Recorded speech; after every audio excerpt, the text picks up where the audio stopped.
तो चलिए शुरुआत करते हैं। पार्ट 2 लेकर आए हैं क्लास 10 के लिए इंडो चाइना राष्ट्रवादी आंदोलन। हिस्ट्री का चैप्टर 2 है। पार्ट 1 की हमने चर्चा कर चुके हैं इसके महत्वपूर्ण तथ्यों का। अब आते हैं चैप्टर में क्या क्या पॉइंट है और क्या क्या कहानी है, उस कहानी की जिक्र करते हैं पार्ट 2 में। ठीक है, तो शुरुआत किया जाए। सभी तैयार हैं? बहुत लंबा चलेगा दंगल। जब तक से कोरोना वायरस है तब तक आप घर में सेफ रहें और सुरक्षित रहें, अपनों का ख्याल रखें और बच्चों के जो हैं माता पिता का सहयोग करें, उनसे कुछ सीखने की कोशिश करें और ऑनलाइन वीडियो की ज्ञान से अपने ज्ञान को बढ़ाने का भी ज्ञान करें। ठीक है, तो इंडो चाइना राष्ट्रवादी आंदोलन जो है वियतनाम 1945 में इसे पूर्णतः आज़ादी मिल गई। औपचारिक रूप से पूर्णतः औपचारिक रूप से इसे आज़ादी मिली 1945 में। 3 देशों का समूह है, लाओस, वियतनाम और Cambodia. Laos, Vietnam, Cambodia. Vietnam के 2 जगह है, तोंगिंग अन्नाम जहाँ पे चीन का पर्वत है, बाकी लाओस और कंबोडिया पे भारत की संस्कृति थी। यहाँ तक आप सब जानते हैं, इससे पहले अपने टॉपिक में पढ़ा भी था। अब चलते हैं, एकमात्र यहाँ पे नदी थी, उस नदी का नाम था मेकोंग नदी। नदी का क्या नाम था? मेकोंग नदी। और यहाँ के जो सबसे पहले चलते हैं चीन के सहारे से आज़ादी। तो चीन के सहारे से कैसे आज़ादी मिला इंडो चाइना को, तो शुरुआती में आपको कहानी है वियतनाम के समुद्री सिल्क रूट।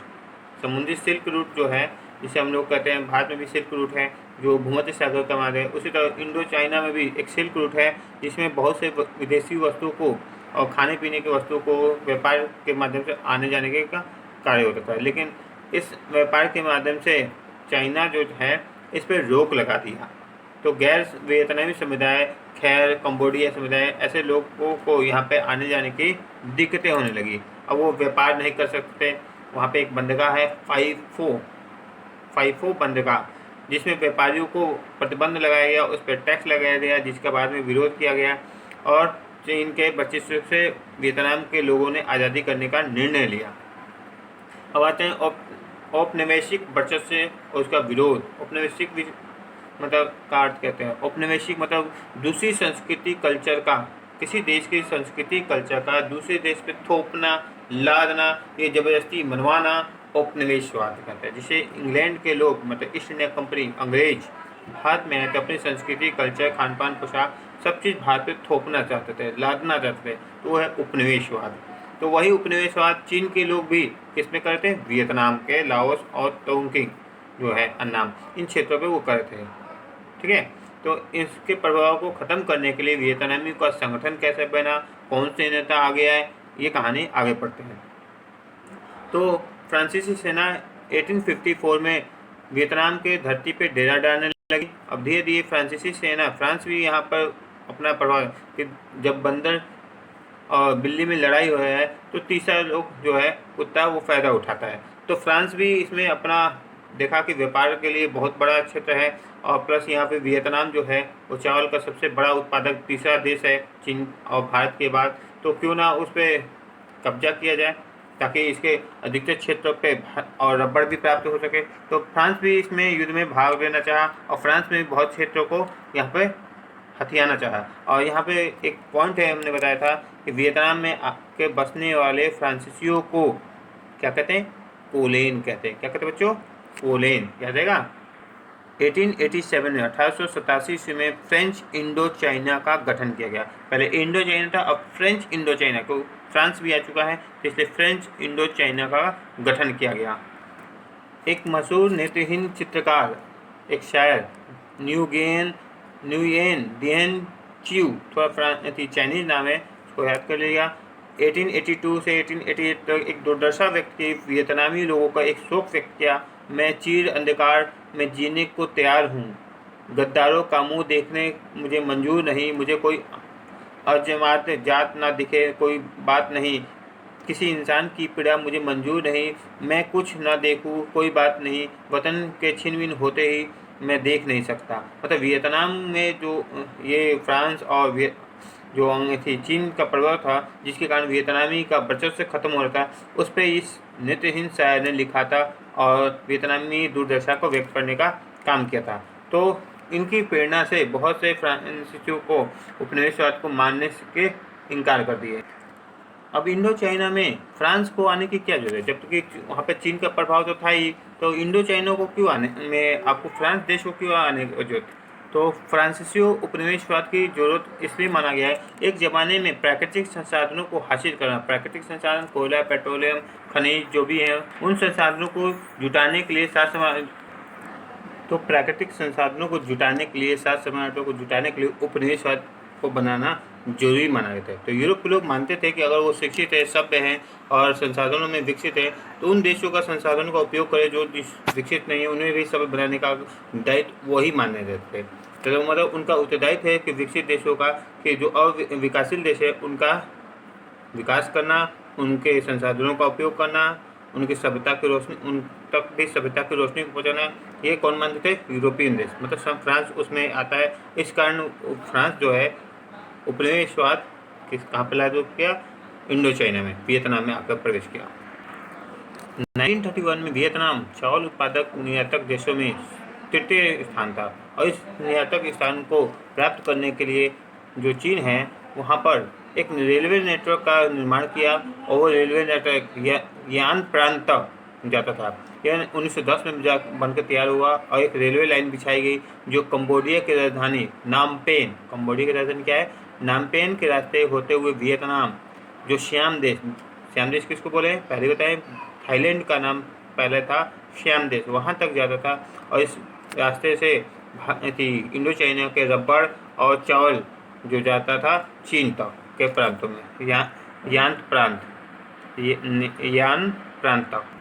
अब आपके जहन में क्वेश्चन होगा कि क्या उपनिवेशवाद में विकास करना जरूरी है? क्या उपनिवेशवाद से किसी देश का विकास हो सकता है? तो आप कल्पना कर रहे होंगे कि भारत में जब ईस्ट इंडिया कंपनी आई तो भारत में रेलवे का विस्तार हुआ, सड़कों का विस्तार हुआ, ठीक है, बहुत से फैक्ट्रियों का निर्माण हुआ। उससे पहले क्या नहीं था? उससे पहले नहीं था। उपनिवेशवाद में कुछ विकास तो होते हैं, लेकिन विकास सिर्फ किसके लिए होता है? उन देशों के लिए होता है जो उपनिवेशवाद लागू करे, अपने संसाधनों को नोच के देश के संसाधनों को वो ले जाने के लिए विकास करते हैं, ताकि उनको दिक्कतें ना हो उन संसाधनों को ले जाने, इसलिए वो विकास करते हैं। तो उपनिवेशवाद में विकास नहीं होता, उस देश के संसाधन का नुकसान होता है, उसकी जनसंख्या का शोषण होता है। तो उपनिवेशवाद एक अच्छी चीज़ नहीं। उपनिवेशवाद में शिक्षा मिलेगा आपको, सड़कें मिलेंगी, रोजगार मिलेगा, लेकिन वो कहीं ना कहीं आप दूसरे की तरह आप किसी के अंदर में गुलाम रहेंगे। इसी तरह वियतनाम के उपनिवेशवाद में अर्थव्यवस्था के क्षेत्र में चावल की खेती होती थी, रबड़ों के बगानों पे लोग मजदूर आश्रित थे। तो उनमें था एक तरफा अनुबंधन, जिसकी चर्चा कर चुके थे। एक तरफा अनुबंधन क्या है कि बगान में आके काम करने का इजाज़त था, लेकिन बगान से जाने की इजाज़त किसी भी मजदूर को नहीं था। वो था एक तरफा अनुबंधन, और वो चावल और रबड़ के बगान में, बड़े बड़े बगानों में ये मजदूर वियतनामी लोग काम करते थे। ज़बरदस्ती इनको पकड़ के काम कराया जाता था। अगर इन अनुबंधनों से कोई अगर भागने की कोशिश करता है तो उन्हें पकड़ कर जेल डाल दिया जाता था, ठीक है, या उन्हें मार भी दिया जाता था अमीर वर्गों के द्वारा, जो फ्रांस और चीन के शासक थे। अब किसी देश में उपनिवेशवाद होता है तो क्या क्या बदलाव आते हैं? तो इंडो चाइना से समझते हैं कि इंडो चाइना में जब उपनिवेशवाद फ्रांस और चीन का था तो उसमें क्या क्या बदलाव? तो सबसे पहले सभ्य बनने की विचारधारा लाई गई, उनका शोषण करने के लिए, सभ्य बनाने के लिए। सभ्य मतलब जो वियतनामी थे जिन्हें असभ्य माना जाता था, तो फ्रांसीसी लोग मानते थे कि जो वियतनामी लोग हैं वो असभ्य है, वो संस्कृति सभ्यता से को जानते नहीं, तो सबसे पहले उन्हें सभ्य बनाया जाए।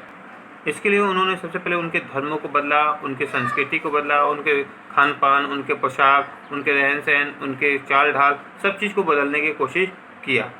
इसके लिए उन्होंने सबसे अच्छा जरिया सुना शिक्षा, और शिक्षा के जरिए तो लोगों के पूर्णतः स्वभाव में बदलाव होता है, उनकी संस्कृति, कल्चर, सब चीज़ बदल जाता है, जिसे आपको आधुनिक सोच, शिक्षा की एक भाषा, जिसके कारण फ्रांसीसी लोगों ने एक शिक्षा के लिए टोकिंग फ्री स्कूल चलाया। टोकिंग फ्री स्कूल 1907 में ये स्कूल को शुरुआत की गई, जिसमें इनका मुख्य उद्देश्य था 3 चीज़ों का शिक्षा देना: विज्ञान, स्वच्छता और तीसरा फ्रांसीसी भाषा। इन तीनों चीज़ों की शिक्षा 1907 में टोकिंग फ्री स्कूल में दी जाने लगी। और उनका था कि सबसे पहले वियतनामी लोगों का बालों का कटिंग कराना, जिसके लिए उन्होंने आपको श्लोक भी चलाया था कि इन्हें कहते थे नकलची माहिर वियतनामी लोगों को। इनके लिए एक बाल कटिंग स्लोक भी चलाया गया कि छोटे छोटे बाल रखो, छोटे छोटे कैंची, और इसके द्वारा इनके बालों को काटा गया। इनके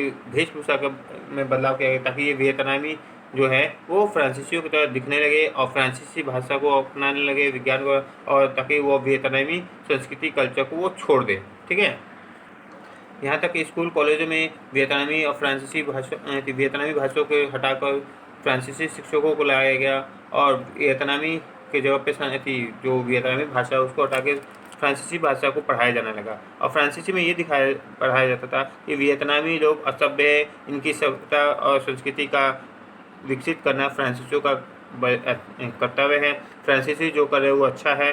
और इसी चीज़ों को जो पूरे राष्ट्रभक्त हैं वियतनामी, इनके राष्ट्रभक्त को बदल कर वो इनको एक नकलची बंदर के रूप में बना के रखना चाहते थे, जिसमें कुछ वियतनामी शिक्षक जो थे वो राष्ट्रभक्ति के दौरान उनकी जो पढ़ी हुई बातें हैं जो फ्रांसीसी भाषा है उनको बदल के, उनके अर्थों को बदल कर वियतनामी लोगों में आक्रोश आंदोलन के रूप में एकत्र करने के लिए कुछ तरीकों में बदल के बताकर उनको पढ़ाया जाता था, ताकि उनमें राष्ट्र भावना की कोई कमी ना हो और वो समझ सके कि जो फ्रांस है जो उपनिवेशवाद ला रहा है वो हमारे लिए अच्छा नहीं है। जिसके कारण कुछ शिक्षकों को, कुछ बच्चों को स्कूलों से निकाल दिया गया और वहाँ के फ्रांसीसी जो हैं जिन्हें कोलेन कहते हैं, वहाँ के प्रिंसिपल जो हैं जो एक फ्रांसीसी थे, उनके विषय में कहानी है कि 1926 इसमें साइगोन नेवेटिक गर्ल्स स्कूल में एक आंदोलन खड़ा हुआ। ये विवाद हुआ था कि अगली सीट पे बैठने का।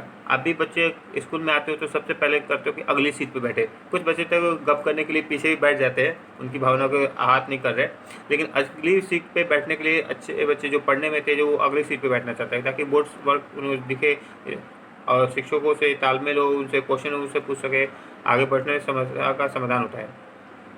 तो वहाँ पे अगली सीटों पे जो था फ्रांसीसी लड़कों लड़कियों के लिए रिजर्व था, उसमें वियतनामी लोग आके बैठे नहीं, लेकिन एक वियतनामी लड़की आगे बैठ गई और जिस पे पूरा बवाल खड़ा हो गया। उस वियतनामी लड़की को अपशब्द सुनाए गए और वहाँ पे स्कूल कॉलेज से उसको निकाल दिया गया, क्योंकि स्कूल का जो प्रिंसिपल था वो एक फ्रांसीसी था जो कोलेन था।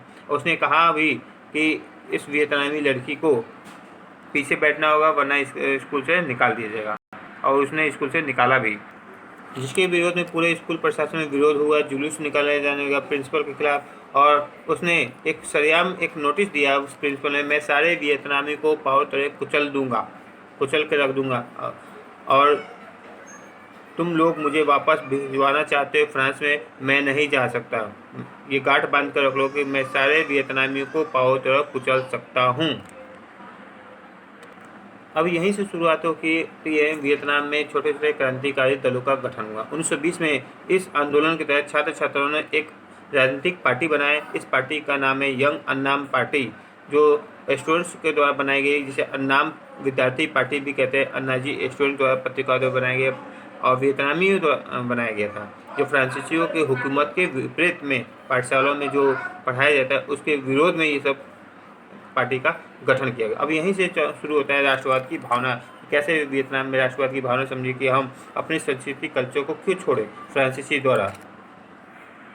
अब इसके बाद है साफ सफाई, बीमारी, रोजमर्रा के प्रतिरोध। अब फ्रांसीसी लोग इसमें भी बदलाव करना चाहते थे कि हनोई जो क्षेत्र है जहाँ पे आपको प्लेग रोग फैला, ये प्लेग रोग फैला क्योंकि फ्रांसीसी लोग जो है वो सब क्षेत्र जो शहर के अच्छे क्षेत्रों में बस गए, जहाँ पर पानी की सुविधा, नली गली की सुविधा थे, और वो नली गली की सुविधा जो निकासी जो था वो वियतनाम के उन क्षेत्रों में जाता था जहाँ पे गरीब लोग रहते थे, वियतनामी लोग रहते थे, और वो क्षेत्र पूरा सड़क का पानी वहाँ पे जाके जम जाता था, जिसके कारण बहुत बड़ी मात्रा में एक आदर्श दशाएँ पहुँच गई नली गली के पानी के मिलने के कारण चूहों के फैलने का। अब धीरे धीरे वहाँ पर चूहे फैल गए और चूहों की संख्या इतनी बढ़ गई वहाँ पर प्लेग रोग गया। क्या हो गया? चूहों के द्वारा कौन सा रोग होता है? प्लेग रोग। ये कहाँ हो गया? हनोई में, क्योंकि वहाँ पे जो इसके लिए स्वास्थ्य और साफ सफाई के उदाहरण देते हुए आधुनिक शहर के निर्माण करने 1903 ईस्वी में हनोई नवनिर्मित में ब्रूबियो प्लेग महामारी के फैल गई। और इस महामारी को दूर करने के लिए फ्रांसीसी लोगों ने कुछ आंदोलन किए। इन आंदोलनों में चूहों को पकड़ने के लिए एक मुहिम चलाई गई। 1902 में चूहों के पकड़ने की एक बड़ी मुहिम चलाई गई। 30 मई तक लगभग 20,000 चूहों को पकड़ा गया। और इन चूहों को पकड़ने के लिए रखा किसके लिए? वियतनामी लोगों को। अब वियतनामी लोग को अच्छा खासा पैसा मिलता रहा था चूहों को पकड़ने के लिए, तो वो लोग क्या करते थे, चूहा पालन शुरू कर देते थे। और वो चूहा पकड़ते थे और ले जाके जमा कर देते फ्रांसीसी लोगों, और वो इनाम पाते थे। इनकी भरत फ्रांसीसी लोगों को पड़ गई, और उन्होंने कहा कि अब जो भी चूहों को पकड़ेगा उसको आप काट कर पोंछ लेके आएगा, अर्थात उसको मारने के बाद उसका पोंछ लेके आएगा, ताकि वो चूहों को है और तभी उनको इनाम दिया जाए। तो ये बहुत रोचक कहानी है कि चूहों को पकड़ कर उनको पोंछ कर काट कर वियतनामी लोग इनाम के लालच में लेके आते थे। और इस तरह प्लेग रोग धीरे धीरे पूरे हनोई में फैल चुका था। इसको ख़त्म करने के लिए वियतनामी लोग ही आए, क्योंकि खुद तो स्वच्छ और साफ जगह पर फ्रांसीसी लोग रहते थे, लेकिन वियतनामी लोगों को असभ्यता की तरह रखना जानते थे। उनके स्वास्थ्य, शिक्षा, चिकित्सा सबसे में बदलाव करने, इसलिए उन्होंने अगला फोकस किया धर्म पर, और धीरे धीरे उनके धर्म को बदलने के लिए उपनिवेशवाद का इसमें भी डालना शुरू किए। तो उन्हें लोगों को, जो वियतनामी लोग गए, उन्हें बौद्ध धर्म, कन्फ्यूशियन धर्म के रीति रिवाजों को हटाकर फ्रांसीसी मिशनरियों, वियतनामी ईसाई धर्म का बीज डालने लगे। अब उन्हें क्या बनाने लगे? बौद्ध धर्म से ईसाई धर्म बनाने के लिए वो अग्रसर प्रयास करने लगे। कौन? फ्रांसीसी लोग। जिसके कारण 1868 में 1868 ईस्वी में स्कॉलर रिवोल्ट, मतलब विद्वानों का विद्रोह, फ्रांसीसी कब्जे में ईसाई धर्म का प्रसार के खिलाफ यह आंदोलन शुरू हुआ वियतनामियों द्वारा 28वीं सदी में, कि जो विद्वानों द्वारा है कि फ्रांसीसी के द्वारा जो धर्म परिवर्तन किया जाता है, जो वियतनामी लोगों का, उनके बालों को कटिंग किया जाता है, उनकी शिक्षा, चिकित्सा, सब चीज़ में बदलाव किया जाता है, उनको एकदम सभ्य बनाने की कोशिश किया जाता है, ताकि वो फ्रांस की तरह बन जाए और उनके एक गुलाम बन के रहे। ठीक है। अब कुछ वियतनामी को आधुनिक बनने की चाह भी थी। अब कुछ लोग चाहते थे कि ये तो अच्छी बात है, हम लोग क्या है, अनपढ़ गवार की तरह, देहाती की तरह रहते थे, बड़े बड़े बाल रखते थे, असभ्य की तरह रहते थे, तो क्यों ना आधुनिक बनने की चाह है, फ्रांस की तरह बना जाए। इसी बीच में चीन ने भी अपना परिचय जापान की तरह पूर्व की ओर चलो नारा भी दिया गया था।